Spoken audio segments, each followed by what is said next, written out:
ITV zvatanga muri yeZimbabwe vanhu vaya vakutanga futi kuda kuvhundutsira vanhu iko zvinezvi kune marumors akawandisa ari kutenderera and we all know kuti Mnangagwa is afraid kuti anogona kungodzingwa basa anytime and that is the reason akakanzura trip yekuenda kuUN. Nhasi akanda chimwe chijoka inyaya iyi yakataurika neZuro, but it's always important kuti isusu tive tichizvitaura futi kuti munzwisise kuti chii chinoitika. But muri yeZimbabwe zvatotosangana kudai, so the most important thing kwamuri imimi kuti tinge tichizonyatsofambirana zvakanaka, tanga nekulike this video. Pane zvatoda kuzviitira onaika nyaya yandiri kusangana nayo panapa, press yakabudiswa iyi, presidential amnesty on voluntary surrender of firearms and compliance with police verification exercise. Ari kuti mwana wese dzosa pfuti, munhu wese ane zvombo dzoserai. Handiri kuona nyaya dzecho tikuitika Chiwenga akabva nedhosiya rake uko, mutsvangu akabuda chikonfirma taitoriziva nezvedhosiya iroro, and we know kuti ndiani akarigadzira, rakagadzirirwa kuSouth Africa, but kuningirikini pakauya kuPolitburo harina kuda kumboda hapana akada kusumuka achitaura kuti ndini muridzi waro, but president vanga vagara vativerengera kudhara kuti riri kunzi kudii. Hama dzadiwa zvimwe zvatinonzwaka. Saka ndo pari kunzwa nyaya yemakemps akasiyana siyana kuti ikempi iri kuti 2030 iri kuningina, iyi kempi yakuchinja manje kubva kuti 2030 kwakunyanya takuda kudzokera kuti tichienda kuti 2028 election. But manje zvakana pakaenda ku 2028 election, it simply means kuti zvakuforsa Mnangagwa kuti achiresigna, but kuresigna kwacho iye munhu kuti ane tsoro dzakawandisa, anenge daurawa 10 not. Saka padonoruwa na 10 not pepe zviri kunyatsoitika cha zvine zviri kunyatsorongwa chaizvo hazvichanzwisisike. That's why uri kuona kuti vamwe vari kubuda kuti zvavhara nakomana, it's the way around. Akungori shafula vanhu, akungoita sei iye apa dhuze kuti ndiye achidzingwa basa. Vanhu vari kungotaurawo ivavo, but ndikada kutarisawo varimo muZANU-PF kuti hatizvizive, there is no such a thing. Hadzingike basa, ndiye angatopedza kudzinga vanhu mabasa. Zitsamba ravo rakabuda rakadai so iri rakanzi His Excellency President of the Republic of Zimbabwe Comrade Dr. Emmerson Mnangagwa is granted a national firearm amnesty in line with the SADC protocol on firearms control, ammunition, and other related materials, allowing members of the public to voluntarily surrender unlicensed firearms and ammunition to their nearest police station without being questioned from 24 September to 24 October 2025. This amnesty follows observed trends of firearms misuse linked to unlicensed and unauthorized possession. Investigations reveal that some individuals continue to hold firearms despite changes in circumstances such as company closures, inactive gun club membership, or the passing on of the firearm holders. This has contributed to various crimes which include armed robbers, murder, and other cases. The police has also observed that some licensed firearm holders are not renewing their certificates or updating their records, while others are improperly securing their firearms, leading to theft and misuse. Licensed gun dealers and clubs also hold on to unclaimed firearms surrendered to them for safekeeping in clear violation and contravention of the Firearm Act Chapter 10(9). That's the letter. Ndo mashoko ava vari kubuda vari kutaura kuti vamwe havacharinyiwe zvipfuti zvacho, vari kungogara nepfuti dzacho. Vamwe vakazodai vari kushandisa pfuti yevanhu vakafa, vamwewo makambani acho akavharwa vangoramba vanadzo, saka munhu wese ari kunzi dzosa. Ndo situation paZimbabwe. Zimbabwe nongonzi dzosa. Zvimwe zvese tingasimisana vanongomuka vangoti kuna vanhu vane zvombo vese dzosai kunoko. Tozotaura nemi pamberi apa haisi nyaya yastereki. Honestly speaking, they are afraid. Vanoziva kuti vanhu muZimbabwe, alright, tingoti vanhu even mararamisiro evanoita vanhu, the way evanotongana nevanhu inekakubatirana so. Saka anozoti povho ikangojaira ngoramba inadzo manje futi imomo, anything can happen. Vari kuona tarisa izvi zvikuitika kuna naAmerica, unongonzwa kuti iwe munhu angodamburwa from faras zvisingatonzwisisi kuti zvafamba sei, unongonzwa munhu atorohwa akatofa. Saka ndo mamwe ema-issues anenge achida kuitika. Makazviona ka Trump akapotswa paipa, umwe mufesi wayabva atozouya bva atorohwa, activist wayabva atofira pasport. saka kuzimbabwe manje vanenge vachita tidi kuti tisangane nemascenarios akadaro because kutaura chokwadi chako chako kuzimbabwe munhu wese ane hasha even iwo kana ukatonyarire papaka ndikatongokupa nyaya dzacho dzine dzichitoitika izvo zvikoori izvozvika unongoitanga chibhodhoro chekoko chiri kuchukuchwa zvekuti ukazovhura muromo wako soka unotanga kungotaura zvese zvese. That's the situation in Zimbabwe. To be very honest, everyone is bitter. Munhu wese muzimbabwe ari bitter izvezvi. Hadi kana kuzvinzwa nyaya nezvinhu zvikuitika, hadi kunyaya abasona kana kudzinzwa unze 2030 what zvezve 2030 baba ndeyamaso zvechibwa zvese hadi kana kuzvinzwa. Ndakatoona Mudharageza achitoti munhu wese anenge kunzwa achimba chisongo chocho ndatochibhana ndikuchadhila newe akomanaka zvinotanga mafanizo zvinotanga dambeka. But to be very honest, zvinhu hazvina kutombomira mumushe. That is the situation right now. Saka ndangoti ganza ndikofara nepanapa ndingokuzivisa izvo ndikutaurika zvekutaura nevarume ivava ndisati ndakunzwisai something. I know a lot of you guys have been asking where is Mr. D. Today I'm back with him. I'm back kungemsana. Mr. D is back. Ndoda kukuisira Mr. D. But before I do that, ndoda kuzivisa vanhu vese kana uchingori muSouth Africa uchido registerwa company obva uvhurwa FNB business account usina work permit kana study permit, pane company inonzi Education Research iyo ndabva ndaisa namba garai maibata muitirwe basa zvinhu zvikufambirei. Manje sarai makateera munzwe zviri kutaurwa panapa. Kune varume vanozotsamwa anopa chinyukunyuku chako icho muzukuru weCuland. Ndini Mr. D, ndadzoka futi zvakare. Handiwanzokuda zvekudzokorora zvinhu. Ini komando yemwe zvese zvinotaurwa nemwana wageza zvinhu ndauchitaura nezita iko zvino. That is now rubbish. That is rubbish, man. Zvinhu zvopedza 20 years zvikuronga zvipi zvikurongwa ipapapa, man. Povhu yeZimbabwe yanetseka pa, man. Vachingozama kuteera vanhu vapedza mari dzavachitenga madhata vachiteera zvina nebasa resa. Iteka zvinhu zvacho kazvida kuitiwa zviitweka. Koti nhasi shoko rimwe mangwana shoko rimwe mangwana shoko rimwe. Ndokutendekana kwandotora kuti that is bullshit. That is anjiti chinogwire Mudharari right anotaura zvinhu straight, man, ipapo, man. Koswera kutenderana. Ndakataura kudhara kuti Geza basa rakakapedza kudhara. Ini mizati ndaneta nezvagezeso. Action yacho iripi. Topedza 20 years. Ngazviite kazviti. Mapapiri ramba chingozokoroswa. Jesu akaroverwa pamuchinjikwa. Jesu akaroverwa pamuchinjikwa.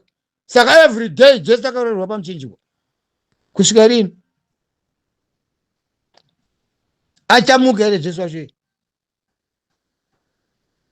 Ngaita dambudziko rekubvisa Mnangagwa apa tomubvisa sei? Ndiri kutaura kuti futi zveyo zvamutaura wewe mwana wageza ndauchitaura manje Mr. D. Ndiswera kuteerera rubbish yakadaro ini. That is fuck off. Handimiri madhaka akadaro ini. Zvorongwa zvisingapera ndezvipi? Zvorongwa zvinopera futi, man. Matare here kunzi achambotangana kwaSabhuku zoenda kuAmerica kusvika kupamambo. Mambo chazokwisa kusvikira asvika kuSupreme Court. Ndirini wamuri kutaura iwo? Ndirini? Ini mizati ndaneta handinunza mashoko ochiri kwanzi handi ukandisingazwika iwo ndio unonzwa. Ndageza ndo munhu wedu. Chokwadi chandiripo nchokuti Mudharageza basa rake akapedza akavhurira vana nzira akataura uroyi hwese huripo umbavha hwese huri kuitiwa. What more do we expect from Mudharageza? Ane masoja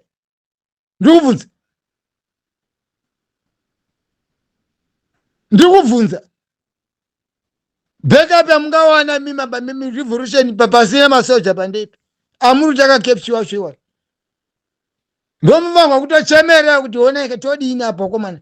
Koti muri kuronga zvenyu apa mimi soja hamuna. Chicha moda kuronga ipapo. Ndozoita vanga ndiri kushora revolution, handisi kushora revolution itai asi inini chinangwa chenyaya ipfuti. Whether you like it or not. tozoswera kushamba sepapapamanhangeri pamaplatform epazina nebasa resezvo. Chokwadi chiripo apa mani apa rake Mudhara Geza basa akapedza. That is why akuhumana manje kozi rake basa akapedza kudhara. Indongora action ko ngaiitwe ka action yacho katione action vangoitwa nemasoja sorry kwete action yemuroma muswera muchitaura munoita action makamirira papi mune chipa mune futi mimi ndikutaura. That is why zani chizotamba nesi zvisina nebasa resezvo because zinoona tiri kungovhotomoka zvisina nebasa rese zvisina direction. Nhasi 1 mangwana 1 kuswera mangwana 1 gore rese 1 iya kovana 210 vacho vabudi vakaita sei we pane asingazivi pane Zimbabwe pane baba asingazivi here kuti state house iri papi.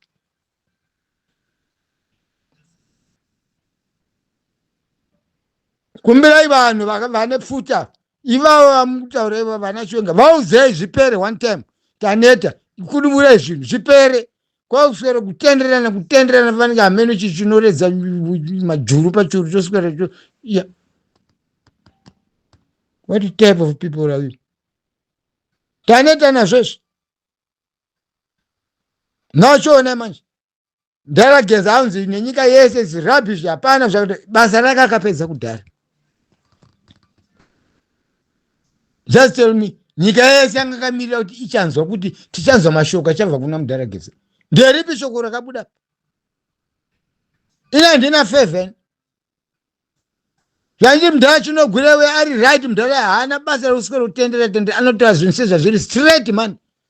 Ngatinanganei pachokwadi apa. Zvamunoona munhu ataura chokwadi anzi haasi kunzwisisa. O imi ndimi munonzwisisa. Kamuchinzwisisa kachiita kationeka tiombereka kuti manzwisisa. Hapana kungotenderera chete. Today shoko rimwe chete chete. Rangwa Babel rifira kachijasi 1. Ndozvamuri kuita. Asi urambidza revolution ini. Pachinangwa chayo ndechipi apa? Ndechipi? Munaibvisa chirudzi election haiite.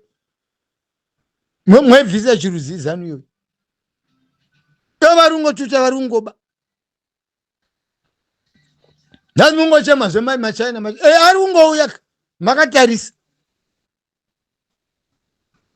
Varungo vachitoita vakutokushutira nemakokeni acho imomo futi. Tiri kuziva tiri kuona. Zvimwe zvamuchada kuzoona apa kubiwa kwemari nezvakuto imi. Ona zvakuita tagure ona nhasi amaChina futi. Mangotarisa. Ngaticheme nemasoja kuti please imi muonaika murungotambura sesu ndimi vanhu atiri kutoona mata imi masoja. Hando vakabvisa Mugabe. Mugabe akabviswa nemarevolution amuri kutaura. Isai kuminamata kumasoja ndobva ngudapindwe nemweya mucheni vanyatsi kuona kuti Joshua tiri kuchema tese nemasoja. Ndo vanhu vanosungura nyika. Kwata zvese zvamutaura zvisina nebasa resemaniso. Ini komando yomwe zvanchiri kachida zvekudhakwa handidi zvenonsense dzese dzamuri kutaura idzi. What type of people are you? Here havasi kunzwisisa here tiri kutambota imi. That is nonsense man. Action. Mungata action ipapapo mune futi mimi muaction yamunoda kundiudzeni Mr. D. Ngaticheme kune vanhu vanofanira kuti vaite action. Vanazvo zvombo zvacho. Kuti zvezvoswera kutaura kuti hechichi. That is nonsense. Vana veZimbabwe vaneta nokutera zvisina nebasa rese. I'm telling you, Mudhara Geza anopedza asina kana munhu 1 anomuteerera. Naizvozvo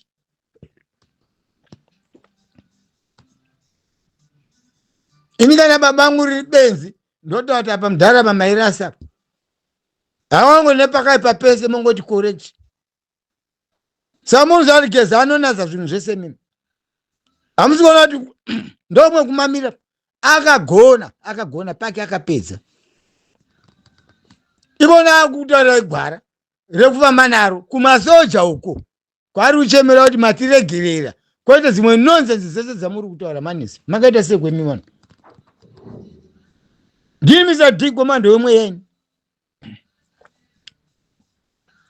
ende chokwadi hapana nzira dzamunomboitapa toziva kuti tinaye isusu purezidendi akahwina kudhara Chamisa chauya asi soja ngatitangira kudubura munhu uyu purezidendi aripo kudhara Zimbabwe Chamisa o mukamutenderera mukaita sei Chamisa aripo kudhara andozikamwa kana nambuya nehanda andoziva kuti kune mupwere muzukuru ariko anozi Chamisa Nelson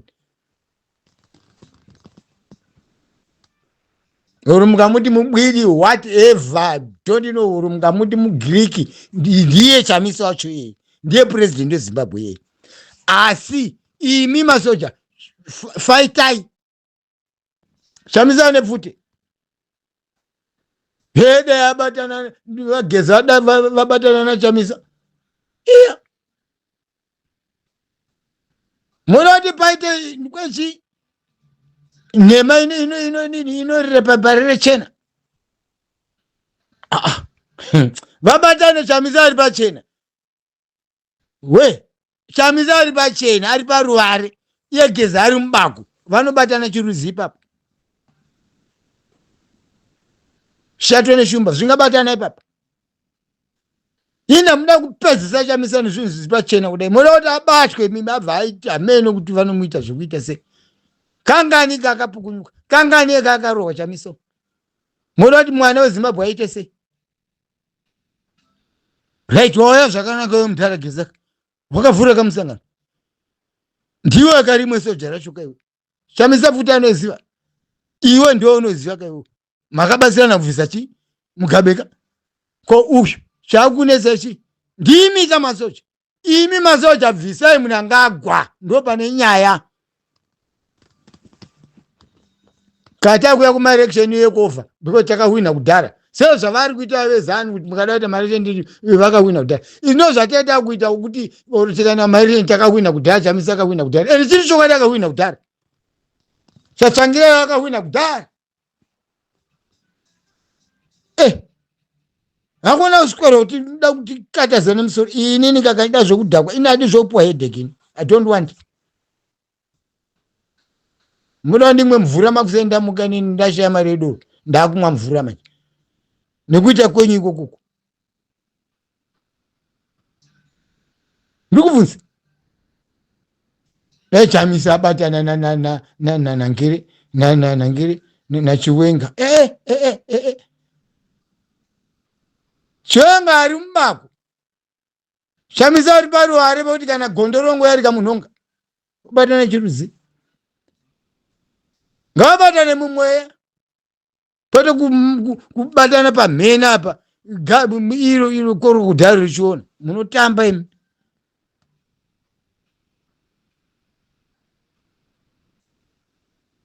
geza akatontaura shoko hwanire ndakanzwa kuti imi masoja matiregerera iwe Chiwenga watire anoziva kuti ndo kune nyaya uko ndo vanhu vanobvisa chii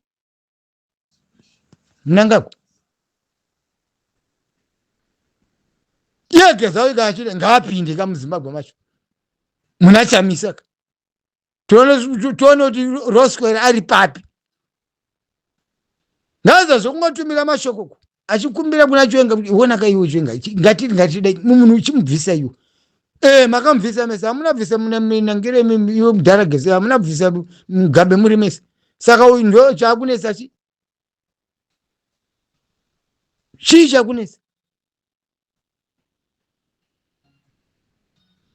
gazirisana yapi kozi Mnangagwa akabva toziva kuti nyika haisina kuti zano haisina bato yombomirira nemasoja toona zvekuita iwo masoja anoziva kuti purezidendi wenyika ino aripo kudhara iwo kamufana kanero iko kare simburu zvaperezvo waiti ida kuswero kunzvenga nyaya iri pachena kudai but remember handinene zvima revolution zvenyuzvo but zvino zvinosvika kupi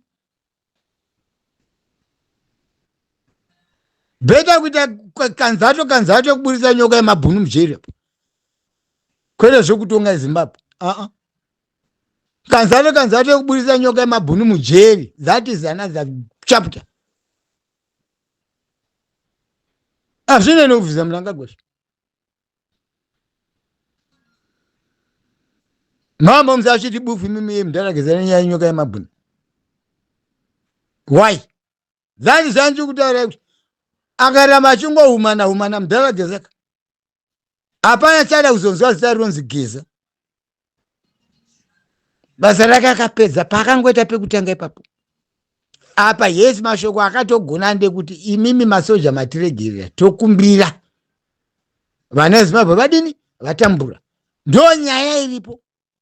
Kwete zvimwe zvese zvamuda kuzora kusanganisa dovi jamu mukwati muchapedzera mazoisa derere pamusoro pebhata mukaona kuti hazvidlike futi. What's wrong with you maZimbabwe?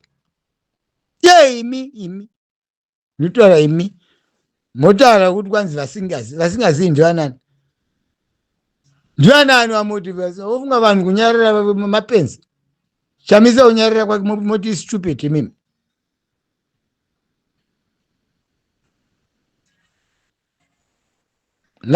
Ngatinamate masoja kuti apanduke.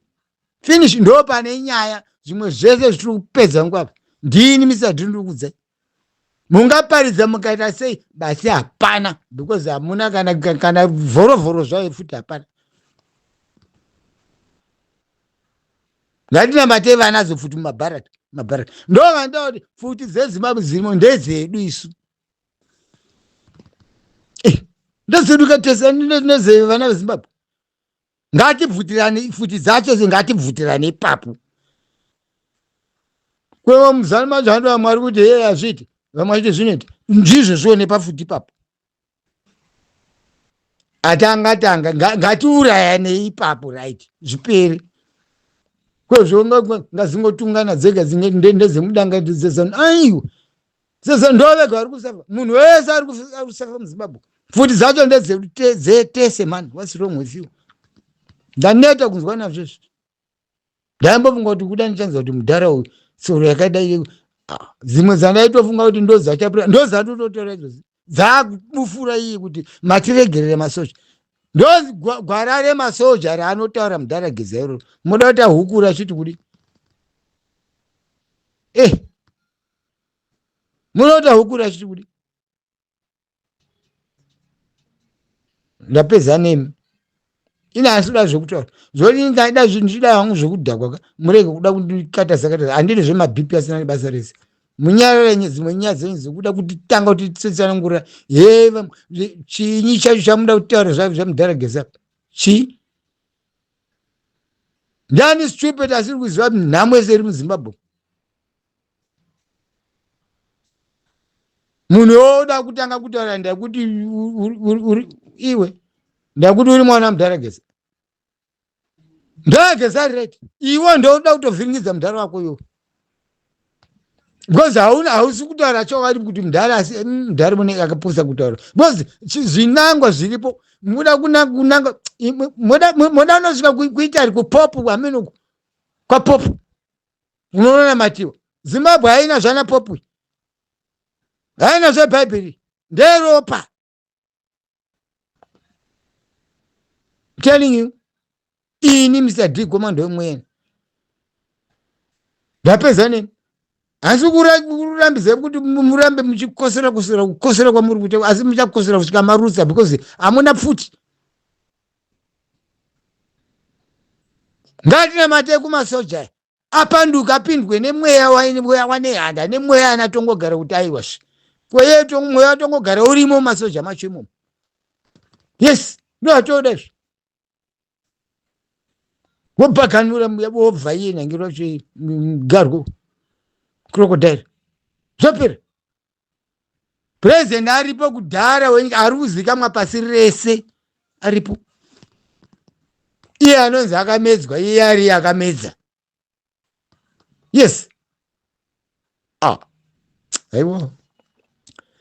Mudhara wanzi mudhara chinogurei. Mudhara iwo unotaura mapoints anobaya vanhu. Chokwadi chakanaka haizi nguva yekuswera kutendererana mano. Ndana anogara kumadiaspora iko kuno. Yesu South yaukangamwa kuti vakambopotera kweduko vachihwanda vachitanga chimuringa chavo chindizvozvo. Sometimes are right. Endai munorwira Zimbabwe yenyu. Asi vanokangamwa chazurwa futi kuti takambovachengeta. Ndo pane nyaya chete. Vasadaro maSouth Africa vanadhudhura hazvina kunaka. Vanhu ngavakabata ngavagadzise. Dhudhura yacho futi yes iri problem yayo ihurumende yavo. Vakamwa kuti mune corruption futi kushaya mabasa avo kuti kwanzi ndekuti mafurenda arutora mabasa government yavo ndio iri problem. Same ne government yedu yeZimbabwe. Same ne government yeMozambique. Sarani yale government zese zemaSADC rubbish stupid. Hapana zviripo.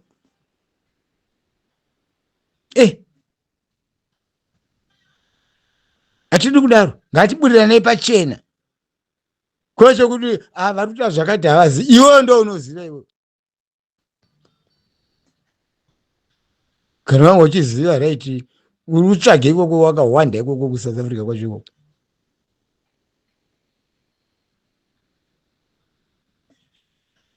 Mupedza nguva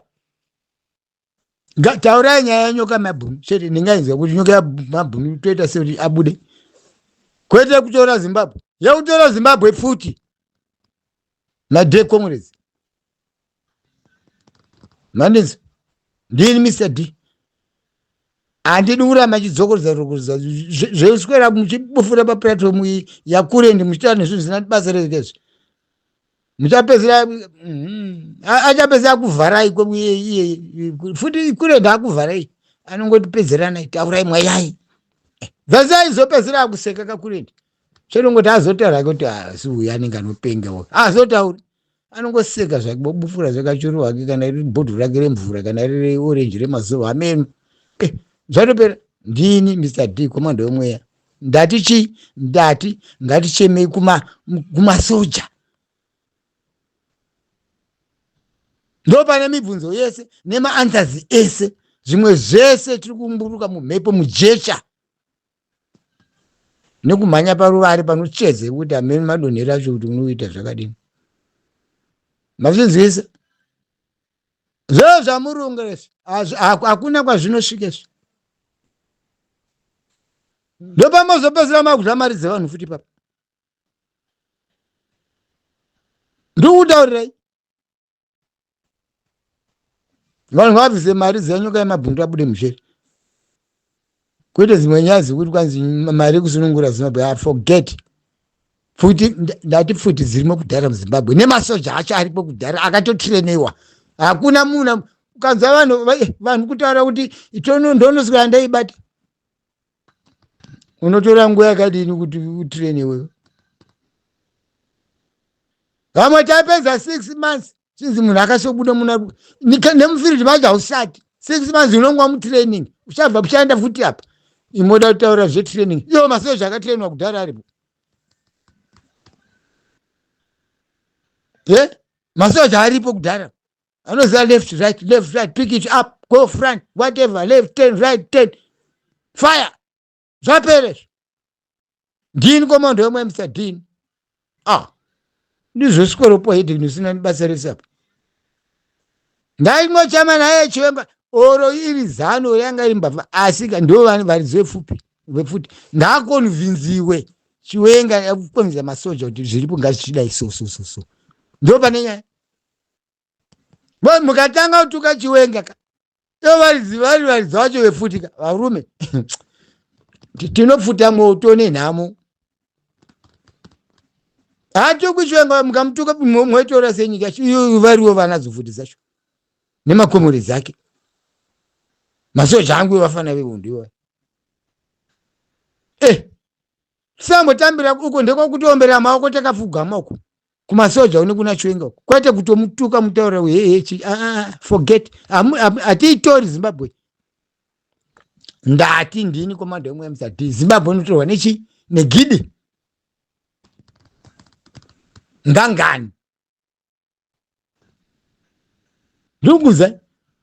No kupu yakanaka hakuna povu yakawanda inofa vanhu vanenge vachinoenda kunobomba vanhu masiku zvaita se zvopedzana kuseda usiku. vanozera vadzinani kavadzi musaona masoja ese ari mumabharu vachiti zviri kuvanakira vanotya mutemo asi vakangomwaiwa mvura yacho finish zvapera. That is why nchiti ngavangoita sevanopenga. Ini chwenga akatotera kuti pane zvandiri kuronga asi hambo zvichibufu ndingatoteerera iye because ndiye anadzo pfuti dzacho kwete vamwe vese kwanzi hatiri kuronga chii chamunoronga chii muronga mambo Buterere imi mundikwanira apa ndini Mr. Dean ndapedza nemi imi mafana vesoja vangu ndinoti musamwa mutoriro rambai makadaro because munovigwa muchifema vafana rambai mangodaro chete but nguva time is tired waits for no man. Time taumhanyira netime chete masoja aripo zombo zviripo nguva ndo yatakuda kwa zimwe nhoroondo dzese dzotaurwa koneko akutambisa nguva kuya ina muda kukwidza povo BP zvine basa rese imi mundikwanira